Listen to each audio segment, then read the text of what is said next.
Diddy really screwed up, and I'm not referring to his criminal trial, which has him sitting in prison right now, but it has to do with something that happened right before he got arrested. If you've seen the Netflix documentary about Diddy, Diddy The Reckoning, which 50 Cent produced, there's some footage there that had never been seen before. This is a photographer that Diddy hired to follow him around and document his life. That footage ended up going to 50 Cent. And maybe that's what Snoop went through. I don't know. But let the people know, because it was too early back then. You know, Pac just had died. So this one night, 50 called me up and, you know, they got him on the phone, man. He was just talking. We was talking about old time shit, you know, sit down with Black Hands, sit down with, you know, with Puff Kids, the whole Puff situation, and this documentary that he's going to be. How did one man's attempt to control his own legacy end up pulling a completely different legend into the fire, even when there's no case, no charge, and no proof tying him in? Because here's a contradiction nobody can ignore. Snoop Dogg's name keeps trending, while his name doesn't appear in a single court file. Diddy really screwed up, and not just in the way everyone already knows. Before the arrests, before the headlines, before he was sitting in a cell, there was a quiet decision that would ripple way beyond him. He hired someone to document his life, filming everything, convinced one day it would prove his innocence or cement his legacy. And for a while, that footage sat quietly in the background, until it didn't. Because when the Netflix documentary Diddy, The Reckoning, dropped, produced by 50 Cent, people realized most of what they were watching came straight from Diddy himself. And that's where it gets messy. I believe somebody mentioned that they seen a video with me and the dude Prodigy, or one of the dudes from My Deep, as if I was with. They don't know the backdrop of that. I went to his hotel room ready to fight. Like, bro, I'll fight everybody in that room one-on-one. Even if I lose, it doesn't matter. The Outlaws was with me. My homie Tiny, the Mexican homie, was with me. I didn't go there and say, let me get in a video with these guys. I went there knocking on their door, doom, doom, doom. Tell them dudes to come out. What's up with y'all? What's up with y'all and Pop? You got a problem with Pop? Because we could just fight like man to man, face to face, and then shake hands. That was my approach with them. But when they told me they didn't have no problem, I don't mind being with you. You know what I mean? I don't mind shaking your hand because they told me they had love for Pop. So that's different. You know what I mean? If he come out and say, well, I already, I questioned Puffy about it. I believe that he didn't, he loved Pop. That's my opinion. I can move the way I want to move. So when people try to, I noticed somebody, I think on your page do that. Well, Napoleon was in the video with Mobb Deep. They don't know how I got in that video with Mobb Deep. You know what I mean? I pulled up on him but I'm the type of person, I've never been a bully type of person. You know what I mean? If I talk to a person like a man and they tell me face to face, look, I got love for Pop, I'm comfortable to know if I can look in their eyes and if I believe what they said, I have the right to say, okay, no problem. I believe you. You know what I mean? And maybe that's what Snoop went through. I don't know. But let the people know, because it was too early back then. Pop just had died. You know what I mean? Like, he had the right to say, the reason why I'm rolling with Puffy, I questioned him about my homie. He gave me this answer. So then he did what he had to do. But it just, you know what I mean? I never really agree with that, to be honest. The same way I couldn't be on the stage with him. When they wanted to do that tribute, I just couldn't do it. Like, I really felt. The documentary wasn't supposed to look like that. According to reports, Diddy believed he'd shape the narrative, explain himself, and come out looking misunderstood. Instead, the deal allegedly fell apart, the footage changed hands, and Netflix moved forward without him controlling the final cut. His legal team called it unauthorized, even stolen. But by then it didn't matter. The damage wasn't just done, it was spreading. Because once the internet smells blood, it starts hunting for the next name. And that's when Snoop Dogg got dragged into a story he wasn't even part of. Here's the part people miss. Snoop isn't mentioned in the documentary's legal allegations. He's not named in court filings. No investigator has linked him to Diddy's charges. Yet his name started popping up everywhere. Not because of evidence, but because of something far more dangerous: missing footage. Word spread that some clips never made the final cut. Gene Deal, Diddy's former bodyguard, began hinting in interviews about people who were too protected or too powerful to expose. He never said Snoop's name. He didn't have to. The internet filled in the blanks for him.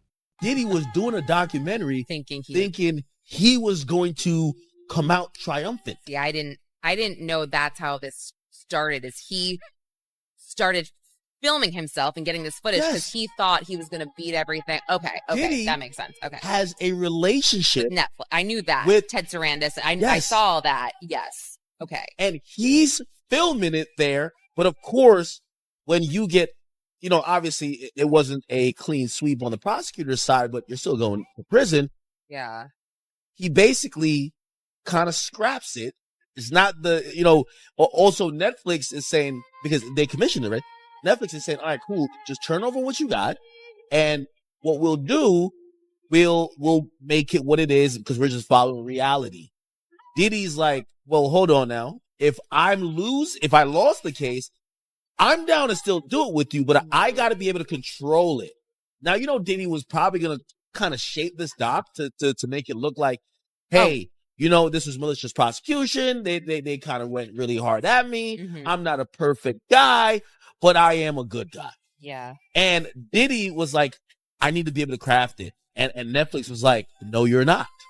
And he's like, Well, my question is, did he sign the footage over to Netflix so they own it? Mm-mm. Like, were they able to do this without his? no, but he didn't pay for it. So essentially, they're calling it a payment error. So essentially, the deal falls apart, or he's like, yeah, we're not going to do So this. awkward. And the Oh my people who gosh. did the work that have all this footage, they're like, so wait, you told us to film because this is going to be on Netflix. Now you're saying Netflix doesn't exist and we're not getting paid because Diddy was going to pay with Netflix money. And Netflix realized this and they went to the filmers and said, hey. Old photos resurfaced. Late 90s appearances got replayed. And suddenly, decades-old industry relationships were treated like confessions. Then Suge Knight stepped back into the conversation and poured gasoline on it. From prison, he revived stories about Tupac, about loyalty, about Snoop allegedly getting close to Diddy after Pac D, ED. According to Suge, it looked wrong. According to Suge, it was betrayal. According to Suge, that distinction matters. We're going to look at this through the prism of a modern-day rhetorical genius. A modern-day rhetorical genius. We're talking about the one, the great, the 50 Cent. All right. This guy's skill at rhetoric is absolutely next level.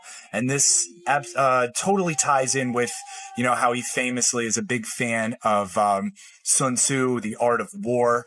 Now, rhetoric with a capital R, I can just give you the definition of that. That's basically public speech, particularly public speech that is to persuade. Any persuasive public speech is rhetoric, right? Now, we kind of break that down into two subcategories of rhetoric with a lowercase r and dialectic. Rhetoric is essentially everything else. And really, what moves the needle with like 97% of people and 100% of groups, okay, is in fact rhetoric with the lowercase r. So again, stuff like this, 50 Cent is an absolute master of. Basically, he dropped this doc, this 50, this Sean Puffy Combs doc, and it's just kind of set the internet on fire. It's beating out Stranger Things. Like, it's a wild ride to watch, right? And one of the things that he does is he breaks down Diddy's character on Diddy's own terms. Suge has said versions of this for years. The core story doesn't change, only the timing does. Fresh interview, same accusations, alleged bail attempts, alleged confrontations, alleged secrets, none proven in court, none leading to charges. But repetition is powerful. If you hear something often enough, your brain starts filing it as fact, even when it's not. And that's exactly what social media feeds on. Because he wanted them to, both Suge and Pac. In the car? They only Pac, and they don't Suge. So allegedly, they got paid $500,000. The $500,000 was paid to the guy on the right, all the way to the right. You see the guy on the right? Corey. He's the one allegedly that got the $500,000. And that money never went to Keefe D or anybody else. The guy on the left is the one that stole the chain, the chain, which was a Death Row Records chain. That's a way of saying I got your rapper's chain. Because if you were one of the guys, Death Row. So long story short, this whole thing is a recording that he said this. So what does Diddy do? Rob, can you pull up this song? It's a song called Black Rob, featuring Mark Curry and Mario Winans. If you can just type in lyrics, okay?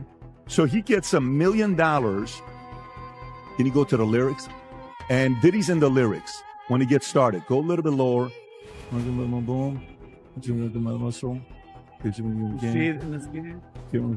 Can you type in the word in there, Rob? Nice guy. Type Control F, nice guy. Okay, right there. Look at it. It's 1999. No more Mr. Nice Guy. Been nice too long. I'm just going to start making y'all blank disappear. Man, first I'm going to take your records off the radio. Then I'm going to erase your social security number. You know, take your birth certificate out, flies. I'm going to do your whole effing family. Ain't nothing but mercy. And then, by the way, in the lyrics, he says, I'll drop $1 million on your head to erase you. Can you type in, I'll drop $1 million, just put Control F.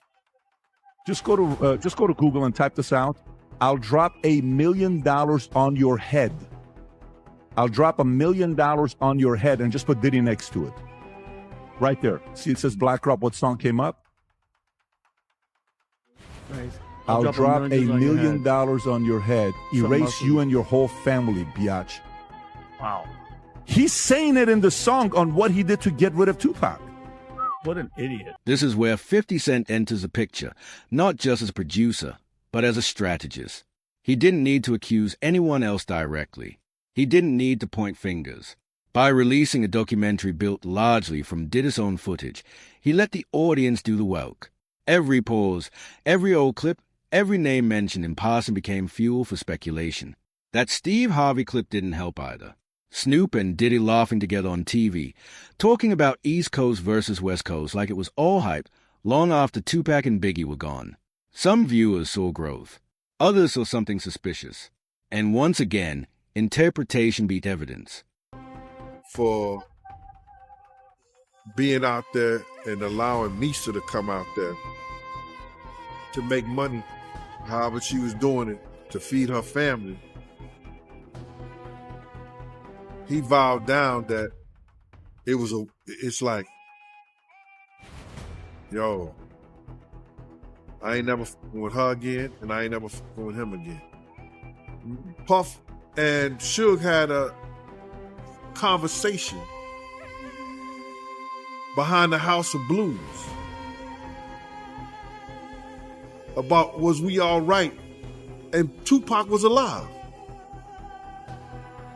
Tupac wasn't dead. So if it was a war, Suge ain't having no conversation with Puff about we good. I know he could be doing the Hoboken hustle, trying to fool a brother. But had he killed my man or something like that, I wouldn't have no conversation with Puff. I'd been like, yo, you know what y'all niggas done? You know what happened? And it wasn't no conversation like that, brother. It wasn't no conversation whereas that, you know, Suge made Puff feel like I'm gonna get you a payback for what happened to Jake. This was more so that Puff, for whatever reason, Suge, for whatever reason, he was mad at Puff. And Puff, for whatever reason he was mad at Suge, it was between them two. It wasn't no whole East Coast wanted the West Coast dead, and the West Coast wanted East Coast to dead, because they still was going out, still chilling, still at places with each other. It was Bad Boy, and it was Death Row. It was no East Coast and no West Coast. West Coast dudes were still coming out on the East Coast getting love. East Coast was still going out on the West Coast getting love. It was Bad Boy versus Death Row. And that's what it was, bro. And it was because of the two CEOs. But Suge tried to straighten it out. I got to get at the Suge. The Death Row East Coast, the Death Row East was going to bring in Eric B.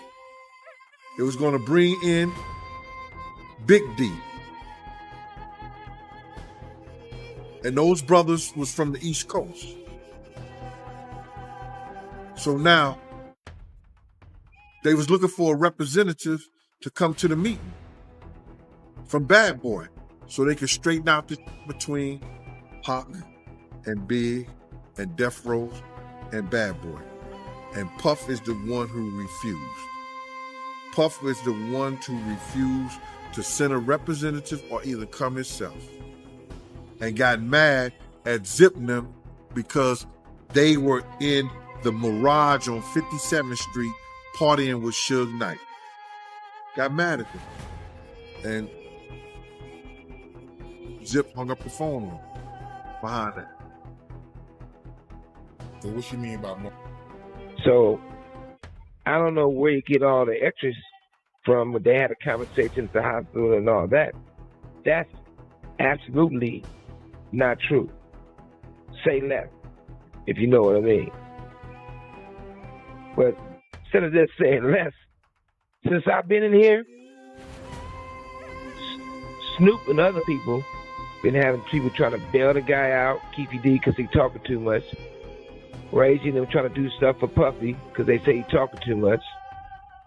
They even had somebody talk to me and say, hey, you can help him get free. I said, look, I don't have nothing to do with none of that, and I'm not leaving prison to go to nobody county jail. To the point they were saying, well, you can't leave and sacrifice a little bit in the county jail to stop that black man from getting life. Hell no. I ain't wishing bad on him at all because I don't want to see nobody go to prison. And like I told you last time, as I find out more details about certain things, I probably would go to the Vegas County Jail if me and Keefy D with Sellies. We have a good conversation after I give him, six upside his head, another 6 in his body, and another 2. But yeah, that's definitely didn't happen with Snoop didn't go to the hospital. That's a lie. But here's where the narrative starts falling apart. Snoop didn't distance himself from the documentary. He didn't attack it. He didn't panic. In fact, he publicly supported 50 Cent's project. Ask yourself why someone would back a documentary if they were terrified of what it might expose. That's a detail that doesn't fit the theory, and theories hate details. Just got out the gym, doing my workout box. Suge, you right. History would repeat itself. Cause nigga, you wasn't the only nigga in the room, nigga. You wasn't by yourself. It was other people in the room too. I'm not gonna say no names cause like you said, we don't talk. So why you on here talking? Let that go, man. And as far as Snoop and Corrupt writing my album, you ask them niggas that. Them niggas ain't wrote my album. Corrupt helped me with Do You See? Snoop helped me with This DJ. Other than that, everything else I wrote. So that's where you wrong at again. And as far as the tough guy, do you recall when we was at the World Club and it said Death Row and NWA? Who fired on that? Me. When you was at the Comedy Store, fighting that little buff ass at the Comedy Store, who saved your motherfucking ass? Me and C-Style. So what have I done to you? For you to launch out at me? Look, don't get mad at me, man. I ain't never done nothing to you. I wasn't signed to you. So. Meanwhile, another name entered the chaos.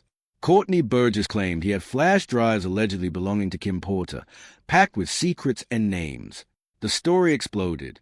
Then Porter's own children came forward, saying the material was fake and that their mother's memory was being exploited. That should have slowed things down.